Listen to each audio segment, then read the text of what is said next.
My son-in-law called himself a devoted father. For 6 years, I believed him. Every February, I wired him $45,000. Money I earned running a small hardware store with cracked hands and early mornings that started before the sun came up. I did it for my granddaughter. For my wife, Margaret, who passed away 14 months after our daughter's accident, convinced until her last breath that our little girl was gone forever. And for the daughter I thought I had already buried. Then one ordinary Saturday afternoon at the community garden, my 8-year-old granddaughter, Lily, tugged my sleeve and whispered so quietly I almost didn't hear her.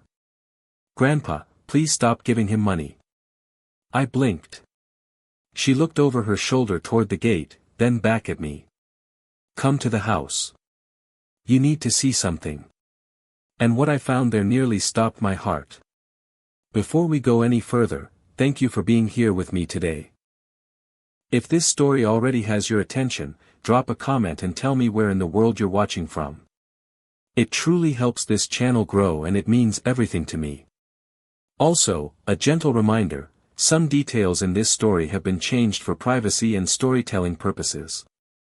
Any resemblance to specific real events is coincidental, but the truth behind this message is real, and it is meant to help someone who needs to hear it. My name is Thomas Calloway. I am 71 years old.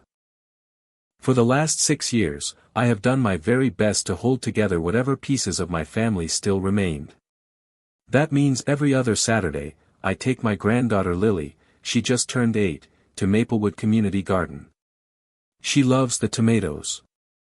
She has loved them since she was small enough to fit in my jacket pocket.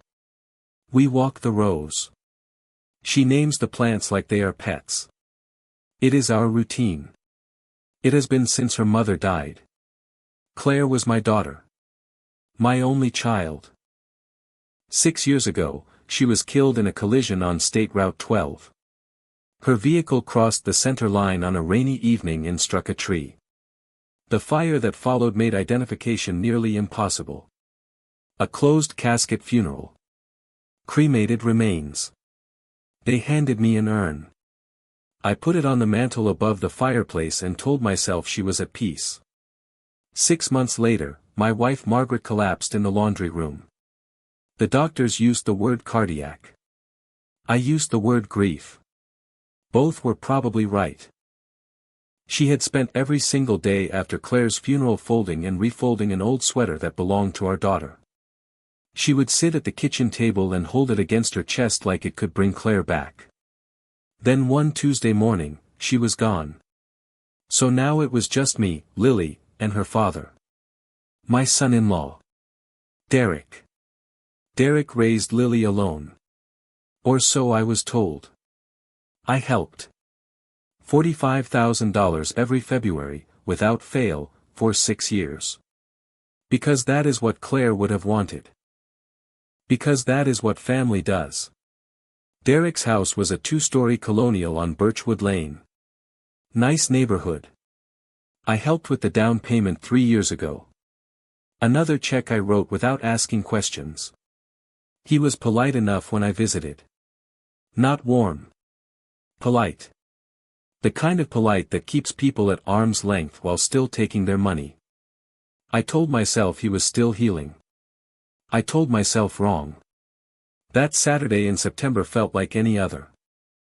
Lily walked beside me down the garden path, her little boots crunching over gravel, telling me about a science project involving volcanoes and too much baking soda. She had gotten an A. I told her I was proud. She smiled, and for a second, I could see Claire in her face so clearly it hurt. Then she stopped walking. She looked back toward the garden entrance, scanning it like she expected someone to be standing there watching us. Then she turned to me and stepped closer. Her voice dropped to almost nothing. "Grandpa. Please stop sending him money." I crouched down to her level. "What did you say, Lilybug?" "The money. Don't send it anymore." Her hand found mine and held on tight. I looked into her eyes and saw something I had never seen there before. Fear. Not the kind children show when they are scared of the dark or a loud noise. This was quieter than that. Older than that. "Grandpa, come to the house," she whispered. "You need to see." "See what, sweetheart?" She glanced at the gate again.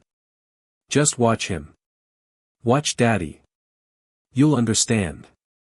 Before I could ask anything else, she straightened up and started back toward the entrance. "We need to go. He doesn't like it when we're late." I followed her. I didn't know what else to do. The drive to Birchwood Lane was 20 minutes of silence. Lily stared out the passenger window with her backpack clutched against her chest. I asked twice if she was okay. She nodded both times without looking at me. Derek was in the driveway when we pulled up. Arms folded. Checking his watch. "You're late," he said. "Traffic," I said. It wasn't true. Lily slipped past him without saying hello. Head down. Shoes scuffing the walkway. Derek barely glanced at her. "Go do your homework," he said to her back. I stood on the driveway watching through the front window as Lily sat down at the dining room table alone. Derek walked past her, phone pressed to his ear, didn't acknowledge her once. Something tightened in my chest. "Derek," I called before he could close the door. "Is everything all right with Lily?" He shrugged. "She's fine. Kids have moods." Then, almost as an afterthought, "Hey, any chance you could send this year's money early? I've got some things coming up." It was September. The payment wasn't due until February. "What kind of things?" I asked. "Just expenses. You know how it goes." He wasn't looking at me. He was looking at his phone. "I'll send it in February," I said. The door closed. I sat in my car for a long time with the engine running. My hands on the wheel. My mind somewhere else entirely. Watch him. You need to see. The days after that Saturday were restless. I opened the hardware store at 6 every morning the way I always had. Helped customers. Stocked shelves. Counted change with fingers that ached from 40 years of honest work. But my thoughts kept pulling me back to Lily's face at the garden. That whisper. That fear. I drove past Birchwood Lane twice. Parked down the street. Watched. Nothing seemed wrong from the outside. Just a man going to work and coming home. Maybe I was imagining things. That's what I told myself on Thursday morning when a woman I didn't recognize walked into Callaway Hardware at 9:10. I noticed her immediately. She wasn't a regular. Mid-30s. Dark auburn hair pulled into a low bun. A camel-colored coat, expensive-looking, the kind with double buttons down the front. She moved through the store like she knew exactly what she needed and didn't have time to waste. She went to the paint aisle. Picked up 2 small sample jars and a drop cloth. Set them on the counter without making eye contact. "Just these?" I asked. "Yes." Her voice was clipped. Not rude. Just efficient. She paid in cash. Took her change. Turned to leave. And that's when it hit me. Something about the way she moved. The angle of her jaw. The way she tucked her chin slightly when she turned. "Excuse me," I said. She paused at the door. "Have we met before? You remind me of someone." She looked at me for just a moment. "I don't think so." Then she was gone. I stood behind the counter trying to place it.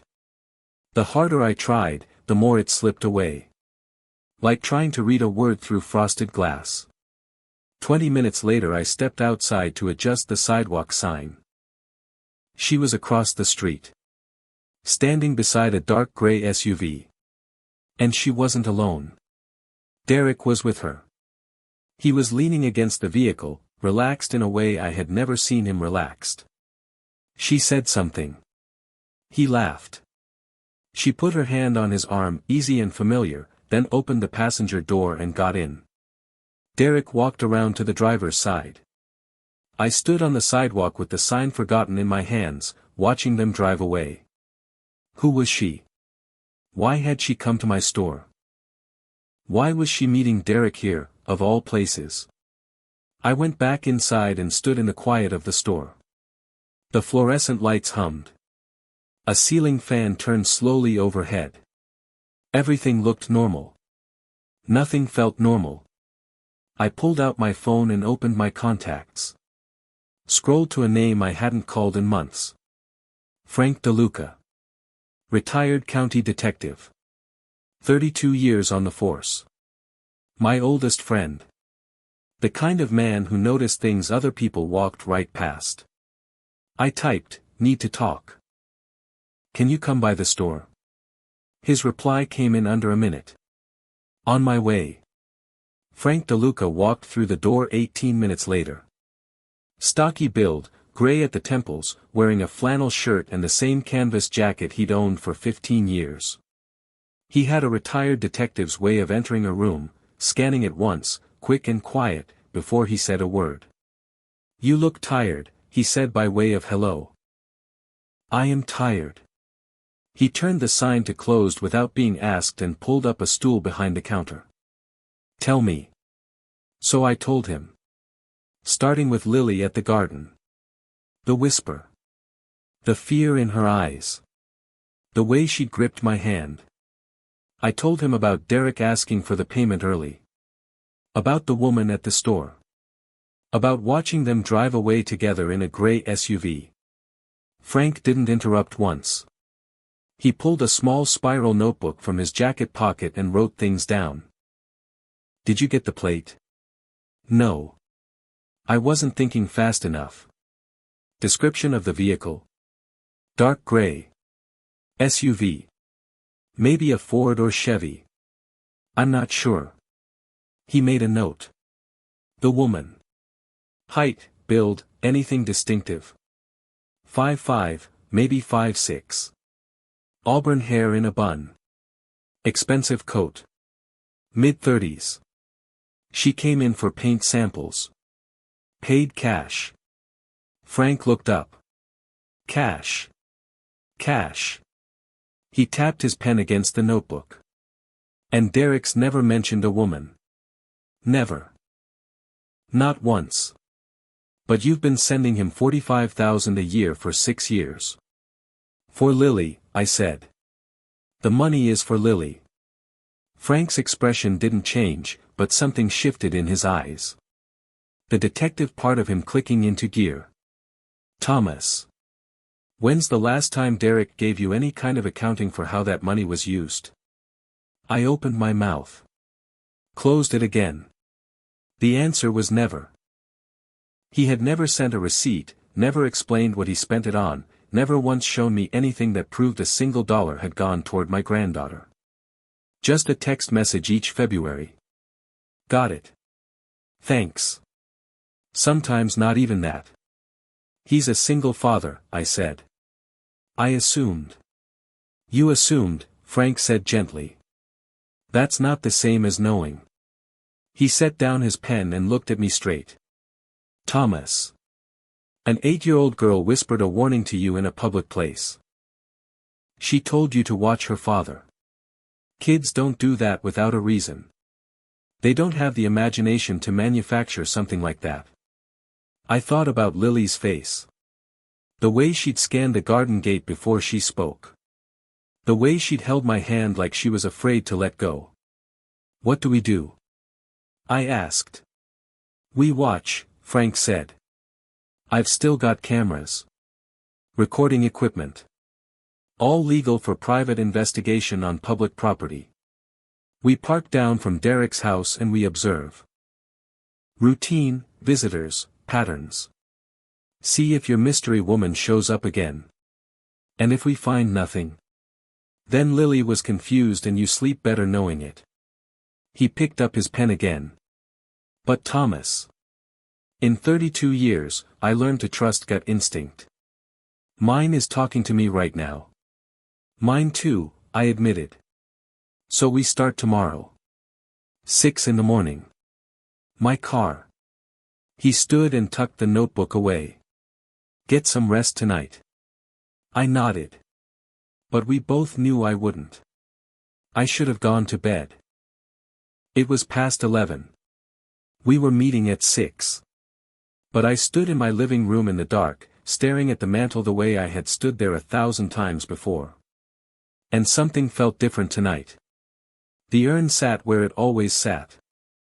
Simple bronze, about the size of a shoebox, sealed with a threaded cap. Claire's name was engraved on a small plate on the front. I had kept it there for 6 years because I couldn't let go. Couldn't scatter her ashes the way Margaret had wanted to. It felt like losing her all over again. But tonight, standing there with Lily's whisper still echoing in my head, I thought about the woman and her paint samples. The way she'd paid cash and left quickly. The way she'd looked at me, or rather, the way she'd carefully avoided looking at me. I thought about the accident. About how the fire had been so intense there was almost nothing left. How Derek had been the one to confirm identification. How I had never questioned it because why would I? He was her husband. He had held my hand at the funeral. He had cried. Or had he? I walked to the mantel and stood in front of the urn for a long time. Forgive me, Claire, I said quietly. I carried it to the kitchen table and set it under the overhead light. My hands shook as I unscrewed the cap. It came loose more easily than I expected, like it had been opened before. Inside, a clear plastic bag, sealed at the top. Through the plastic, dark powder. Almost charcoal gray. It looked exactly the way cremated remains are supposed to look. I untied the bag and looked closer. The texture was wrong. Too coarse. Too uneven. I reached in and let some run through my fingers. And then I smelled it. Not ash. Not the sterile, mineral smell of bone. Something rich and dark and unmistakable. Coffee. Ground coffee. I brought the bag to my face and inhaled again. Yes. Definitely coffee. And underneath it, something else. Warm and spiced. Cinnamon. The kitchen tilted. I grabbed the edge of the table. I emptied the bag onto the table and sifted through it with both hands, searching for anything, a bone fragment, a piece of dental material, anything that proved this was what I had been told it was. There was nothing. Just dark grounds, lighter in some spots, with flecks of reddish-brown throughout. I touched one to my tongue. Sweet. Spiced. Ground cinnamon. Coffee and cinnamon. Mixed together in a bronze urn that sat on my mantel for 6 years. An urn my wife had kissed and whispered goodbye to. An urn I had treated as sacred. Kitchen spices. I swept my arm across the table. The urn clattered to the floor and rang like a bell. Damn you, I said to the empty kitchen. My voice came out broken. My wife had spent the last months of her life believing our daughter's remains were above our fireplace. She had died of grief. Real grief. Grief for a woman who might. I grabbed my phone. Called Frank. He answered on the second ring. Thomas. It's nearly midnight. Frank. My voice was shaking. The urn. It's not Claire. Silence. What do you mean? I opened it. It's coffee grounds and cinnamon. Someone filled it with kitchen spices. A long pause. Then, very calmly, don't touch anything else. I'm coming over right now. And Thomas, don't call Derek. Don't call anyone. The line went dead. I stood in my kitchen surrounded by coffee grounds and cinnamon, staring at the upturned urn on the floor, and I thought about my daughter. And I thought, for the very first time, that maybe she wasn't gone. Frank arrived in 12 minutes. He documented everything, photographed the urn, the powder on the table, bagged samples. He moved through my kitchen with quiet, deliberate precision. When he finished, he sat across from me and said 4 words. "We find her tomorrow." We were in his car on Birchwood Lane by 6 the next morning. Parked 3 houses down from Derek's Colonial, far enough to avoid notice, close enough to see the driveway clearly. Frank had a camera with a telephoto lens resting on the dash. I had binoculars and a thermos of bad coffee. We watched. Derek left at 7:50 every morning. Same time. Same route. Backed out of the driveway and turned left toward the main road. The first 2 days were quiet. On the third afternoon, the gray SUV appeared.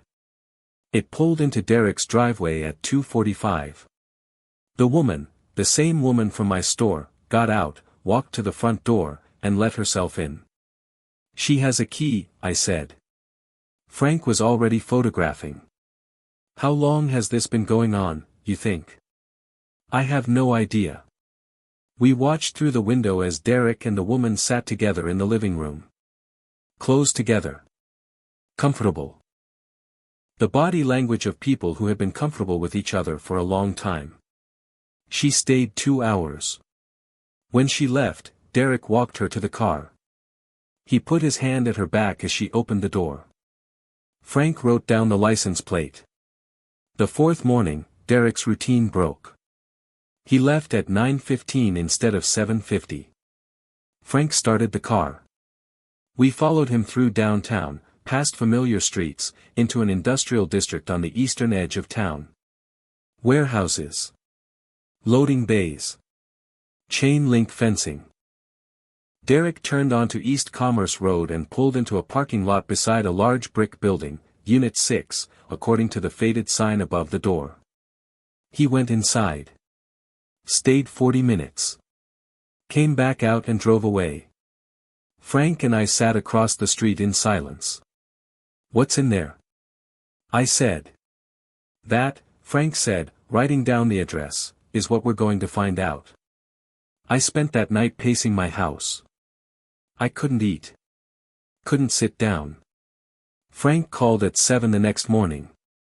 "Come over. I have something to show you." His dining room table was covered in folders, printed photographs, and his laptop. 2 mugs of coffee already poured. "Sit down, Thomas." I sat.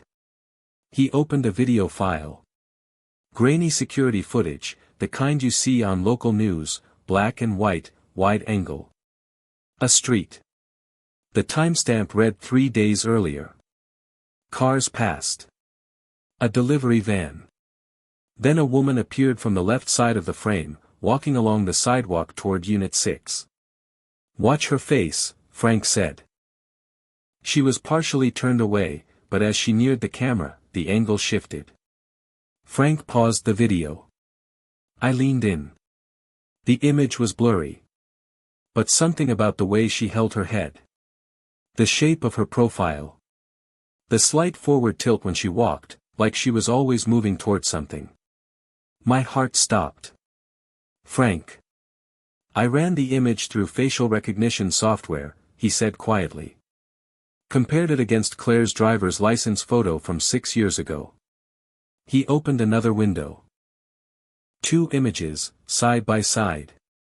On the left, Claire's license photo. Young, smiling, that gap between her front teeth she always hated. On the right, a still frame from the footage. Older. Thinner. No smile. Darker hair. But the same face.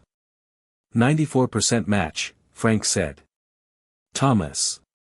That's Claire." The room tilted. "She's dead," I said. "We buried her. We cremated her." "You had a closed casket funeral," Frank said gently. "You cremated someone. But you never saw a body. And the urn was filled with coffee grounds." I stared at the screen. At my daughter's face, changed and worn but unmistakably hers. "She's alive," I whispered. "Yes." 1 word. 2 letters. 6 years of grief crashing against 6 years of something I hadn't felt since the police knocked on my door on that rainy Tuesday night. Hope. But right behind the hope came something else. Something darker. "Margaret," I said. My voice came out hollow. Margaret died believing Claire was gone. She spent her last months. I couldn't finish. Frank put his hand on my shoulder and said nothing. Sometimes there are no words. He knew that better than anyone. "We need to go there," I said, standing. "Now. Tonight." "Thomas. She's in that building, Frank. My daughter is in that building." "I know." He stood too. "And we're going. But we do it carefully. We don't know what Derek has over her. We don't know who else is involved. We rush in wrong and we could make it worse." He looked at me steady and calm, the way only a man who has been in bad situations many times can look. "We go tonight. Together. And we listen before we do anything else. Agreed?" I looked at the screen. At Claire's face. Agreed. We crossed the street at 9 that night. The industrial district was quiet. One light burned in a high window of Unit 6. Everything else was dark. The side door was unlocked. Inside was larger than I expected. Cold. High ceiling, deep shadows, industrial shelving along the walls. But in the far back corner, past all of it, someone had built something like a life. A narrow bed with a wool blanket. A small folding table with a hot plate and instant coffee. Clothes on wire hangers strung between two support beams. A battery-powered lamp throwing yellow light across the concrete floor. And photographs. Taped to the wall above the bed. Lily. Dozens of them. Every school photo I had ever forwarded to Derek. Birthday pictures. The one from the park last spring where Lily was missing her 2 front teeth.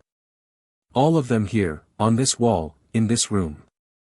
A woman sat on the edge of the bed staring at those photographs. When the door creaked, she turned. 6 years. 6 years since I had seen that face in person. Older now, thinner than she had ever been, her hair darker and longer, deep shadows under her eyes. But the gap between her front teeth when her mouth fell open. That was my daughter. Dad. Just that one word, barely a sound, and 6 years of grief and rage and love collided inside my chest all at once. How could you? It came out louder than I intended. How could you let us believe? She flinched. Pressed back against the wall. Your mother, I said, and my voice cracked. Claire, your mother died. She died thinking you were gone. 6 months she spent falling apart and I couldn't. Dad, please. She died of a broken heart. Our daughter was alive and she died of a broken heart. Frank stepped between us. His voice quiet and firm. Thomas. Stop. Look at her. I looked. Really looked. She was gaunt. Her wrists were too small. Her clothes hung off her like they belonged to someone else. There were pale scars along her forearms, some old, some newer. This was not someone who had chosen a comfortable secret life. This was someone who had been barely surviving. Frank crouched down near her. Not too close. Claire. My name is Frank DeLuca. I'm a retired detective and your father's friend. We're not here to hurt you. We want to help. Can you tell us what happened? She looked at Frank, then at me, then at the photographs of Lily. If I tell you, she said, you'll hate me. I don't hate you, I said. I meant it. Even through everything, I meant it. I just need to understand. She pulled her knees to her chest and stared at the floor for a long moment. Then she began. 6 years ago, Claire said, something happened that I can't take back. Her voice was quiet. Mechanical. Like she had rehearsed this inside her own head so many times it had lost its texture. My college friend, Renee. She had borrowed money from me. $3,000. Almost a year earlier. I needed it back. Derek and I were trying to refinance the house and I'd promised him I had it covered. I invited her over to talk it through. She stopped. Her hands tightened around her knees. She got defensive. Said I was pressuring her. We argued. She said things. I said things.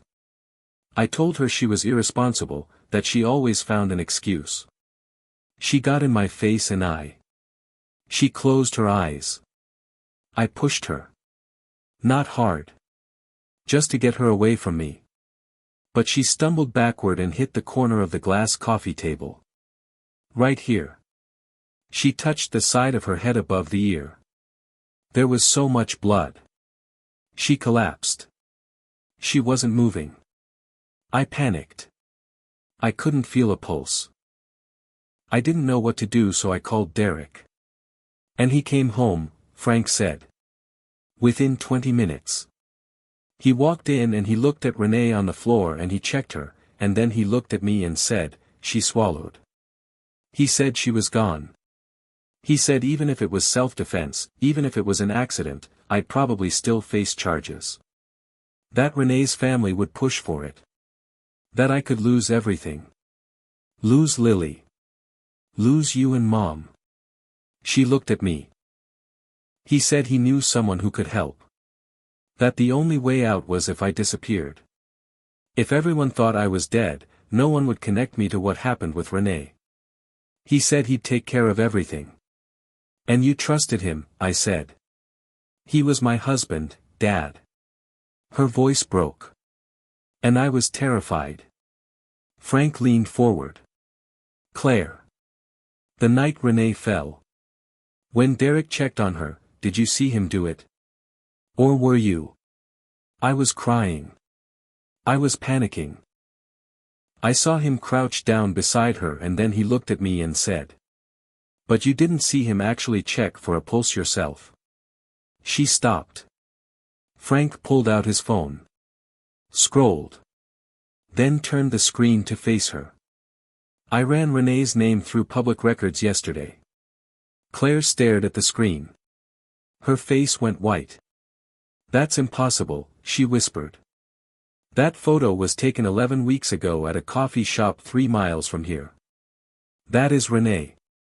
Alive. Healthy. Claire's mouth opened. No sound came out. She's not dead, Frank said quietly. She never was.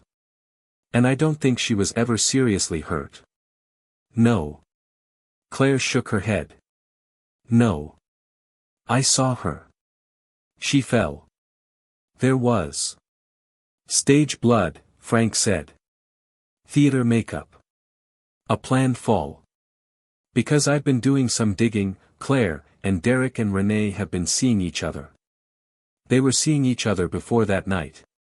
Long before. He swiped to another photograph.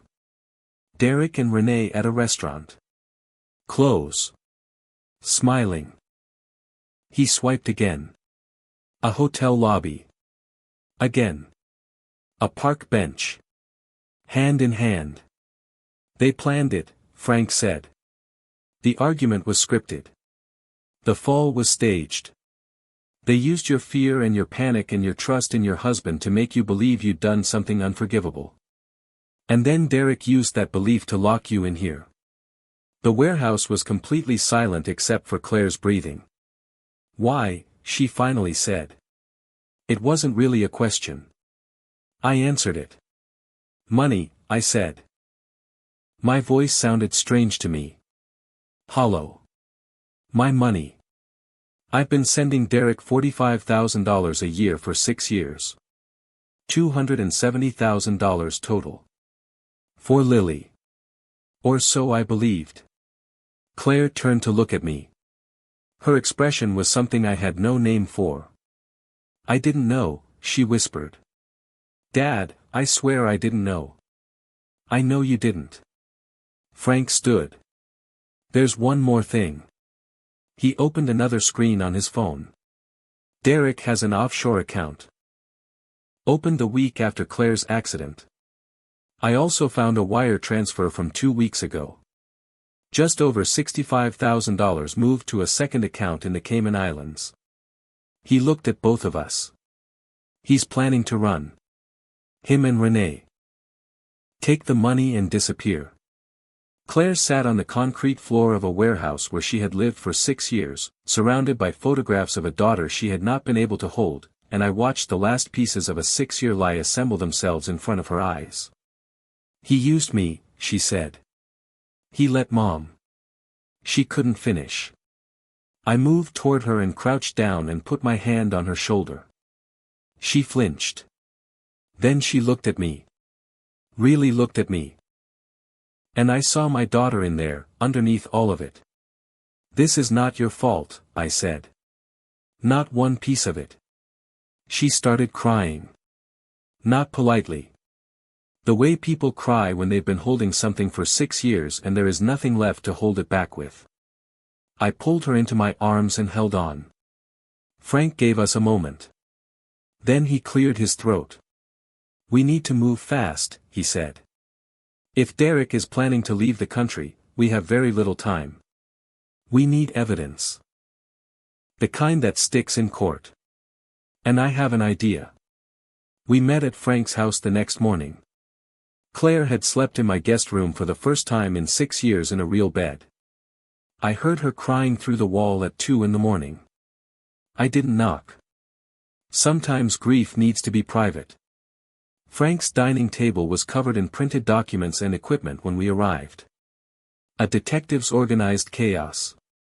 Here's what we need, he said, setting 3 mugs of coffee down. Derek and Renee need to confess. On record. Admissible audio. That means a wire. He held up a small black device, barely larger than a coin. I've already spoken with Detective Maria Santos at the County Fraud Division. I worked with her for 8 years. She's solid and she's ready to move on this. Claire stared at the device. You want me to go back in there? I want you to wear that, Frank said, and confront Derek when he shows up. Get him talking. Once he thinks you're still scared enough to stay quiet, he'll confirm everything. And if he doesn't? He will. Arrogant people always explain themselves when they think they're safe. They can't help it. Claire looked at me. I wanted to tell her no. Wanted to say we'd find another way. But we both knew there wasn't one. You've survived 6 years of his lies, I said. You can do this. She was quiet for a long moment. Then something changed in her face. It happened slowly, like ice cracking in spring. Something hard and clear and determined coming through. He let my mother die believing I was gone, she said quietly. He kept me in that building. He used my daughter and my father and he was about to take the money and run. She looked at Frank. What do I need to do? Detective Santos came that afternoon. Professional, thorough, patient. She spent an hour going over the wire, showing Claire how to wear it, how to move, how to guide the conversation. She explained the safe word, Lily, and told Claire that the moment she said it, officers would be through the door within seconds. You don't have to do this, Santos told her. We can find another approach. There isn't one, Claire said. Not one that gets them both. Santos looked at her steadily. Okay. We go at 7. My team will be in position by 6:30. She left to coordinate. Claire and I sat at Frank's table with the wire between us. Dad, she said. Do you hate me for any of this? No. I should have. You were manipulated, I said. By the person who was supposed to protect you. None of this is your fault. I covered her hand with mine. And your mother would want you to fight. She would want you to be free. Claire's face crumpled. She pressed her lips together and nodded. We had a plan. 7 o'clock came fast. Frank and I were parked 60 yards from Unit 6 in his gray sedan. I had binoculars. Frank had the telephoto camera. In my ear, a small piece connected to Santos's frequency. I could hear everything Claire's wire picked up. We waited. At 8:52, headlights swept onto East Commerce Road. Derek's gray SUV. It pulled into the lot. Both doors opened. Derek and Renee got out. He had his keys in his hand. She walked close beside him, talking quietly. They looked comfortable. Unhurried. Like people who had no idea what was waiting for them. They went inside. Through the earpiece, I heard footsteps. The scrape of the metal door. Then Derek's voice, easy and casual. "Claire. Came to check on you. Got some supplies in the car." A pause. Then, different now. Slightly uncertain. "You're not surprised to see Renee."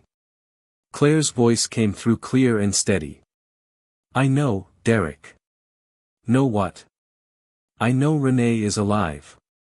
I know the fight was staged. I know you've been lying to me for 6 years." Silence. Then Renee's voice.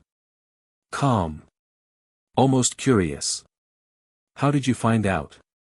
Frank gripped my arm. "Recording," he mouthed. "Does it matter?"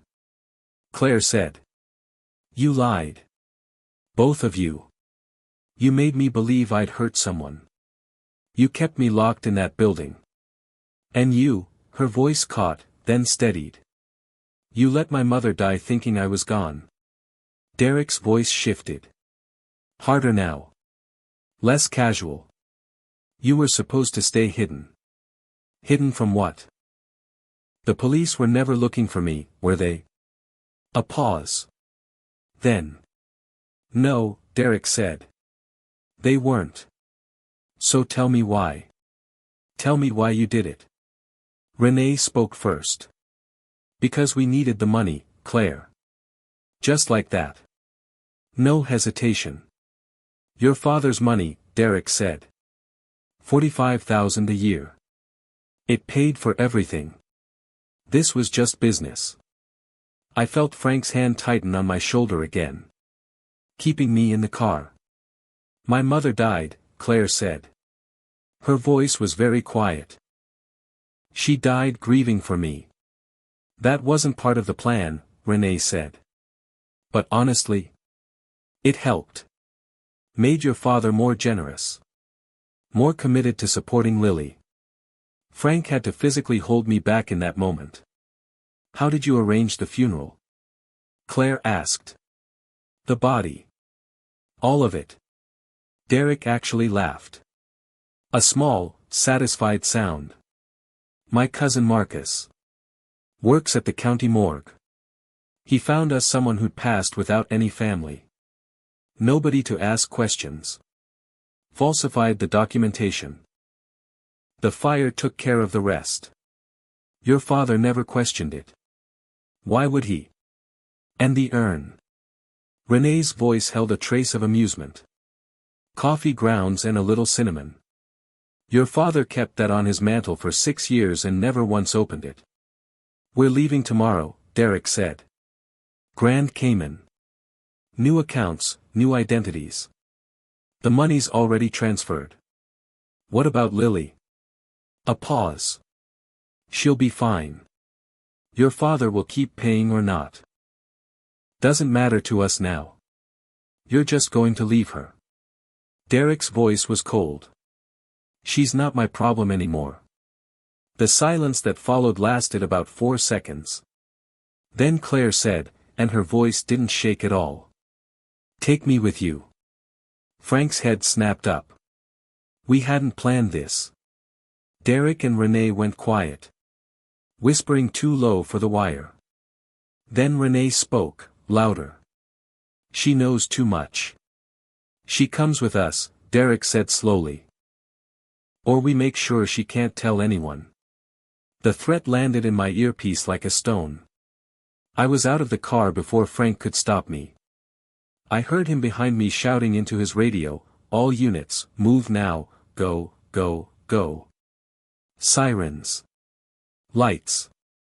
Police vehicles converging from 3 directions at once. But I was already running. The door hit the wall when I came through it. Inside, frozen for 1/2 second, Derek with his hand on Claire's arm. Claire pulling back. Renee near the exit with her keys already out. "Get away from my daughter." It came out of somewhere below words. Derek's hand dropped. Then the warehouse filled with officers. Professional, fast, overwhelming. Santos was first through behind me, badge out, voice cutting through everything. Derek Marsh. Renee Calloway. Hands where I can see them. Now. Derek ran. Made it 4 steps before Santos caught him. 1 second he was moving, the next he was face down on the concrete with handcuffs closing. Renee didn't run. She raised her hands slowly, face empty, expression completely flat.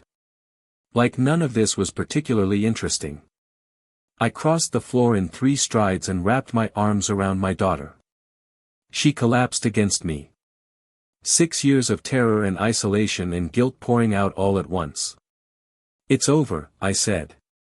"You're safe." It's over. Behind us, Derek was still trying to talk his way out of it.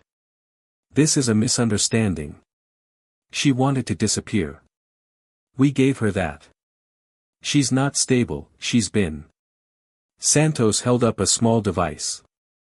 "We recorded everything, Mr. Marsh. Every word. Every confession. Every threat." Derek stared at the wire clipped under Claire's collar. Then he looked at Claire. She wiped her eyes and looked back at him. 6 years of fear, replaced by something steady and clear. "I just told the truth," she said. The trial began 4 months later. Derek Marsh was charged with fraud, conspiracy to commit grand theft, false imprisonment, identity theft, and accessory to the unlawful handling of human remains. Renee faced charges of conspiracy, fraud, and aiding false imprisonment. His cousin Marcus from the morgue was charged with body theft, falsifying official records, and conspiracy. All 3 pleaded not guilty. The prosecution was unconcerned. I testified on the second day in the same suit I had worn to Claire's funeral 6 years earlier, the one I had never put on again until that morning. I told the jury everything. The urn. The 6 years of payments. Finding my daughter in a warehouse surrounded by photographs of the granddaughter she had never been allowed to hold. Claire testified on the 3rd day. She wore a simple gray dress. She looked healthier than she had in that warehouse, we had made sure of that, but when she began to speak, the courtroom went completely still. She described the staged fight. The manipulation. 6 years of isolation and guilt and fear. Missing Lily's first words, her first day of school, 6 years of a childhood she would never get back. When she finished, there was no sound in the room at all. The prosecution played the wire recording. Derek's voice admitting the setup. Renee's flat, matter-of-fact confession. It was just business. The threat that had sent me running across that parking lot. The jury deliberated for 5 hours. Guilty. All counts. All defendants. Sentencing came 6 weeks later. Derek received 14 years in federal prison. Renee received 11 years. Marcus received 4 years in state prison, reduced for his cooperation. All 3 were ordered to pay restitution, $270,000 to me, and an additional $60,000 to Claire for false imprisonment and emotional damages. Derek's parental rights to Lily were terminated. Family court granted me full custody. Claire would rebuild her relationship with Lily gradually, with professional support, but Lily was mine to raise. As the sentences were read, Derek stared at the wall. Renee looked bored. Marcus cried. They were let out. The doors closed behind them. Claire reached over and took my hand. 6 months after the verdict, life was not perfect. But it was ours again.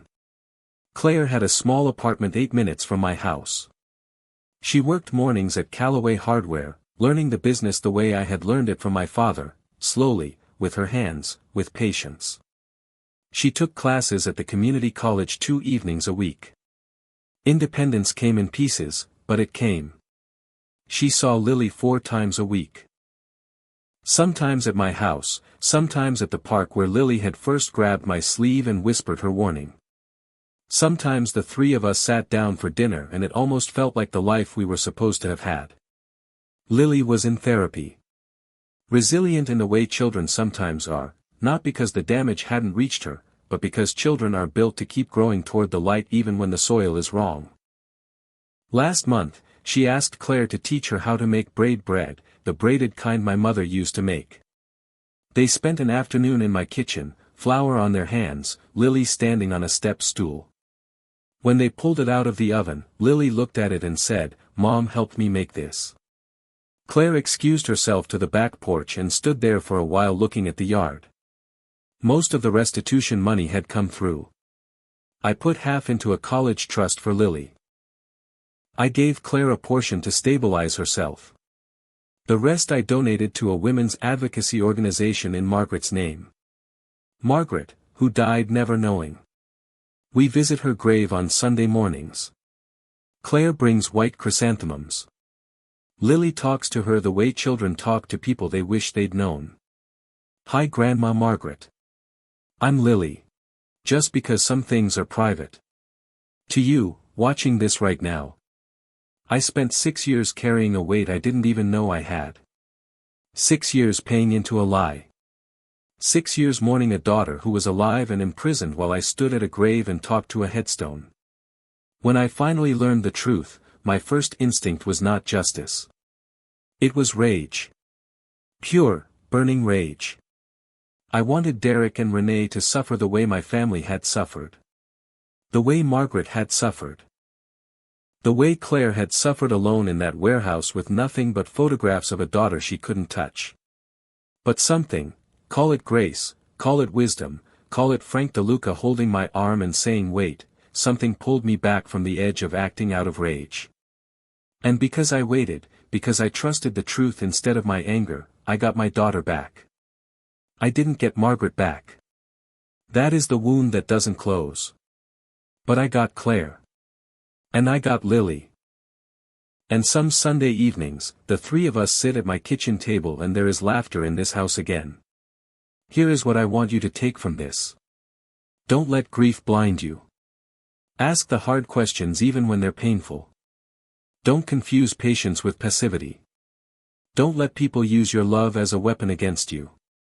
And don't wait 6 years. One more thing. Lily came to me first. An 8-year-old girl who didn't fully understand what was wrong, but understood enough to be afraid. She trusted me with that fear. If a child in your life is trying to tell you something, listen. Really listen. Not to reassure yourself. Not to fix it quickly. Just listen. They are sometimes the only ones brave enough to say the truth out loud. If this story reached you, drop a comment below. Tell me where you're watching from. Tell me what you felt. Share it with someone who needs to hear it. And if you want to stay with these stories, hit that subscribe button. It means more than you know. Thank you for being here until the very end.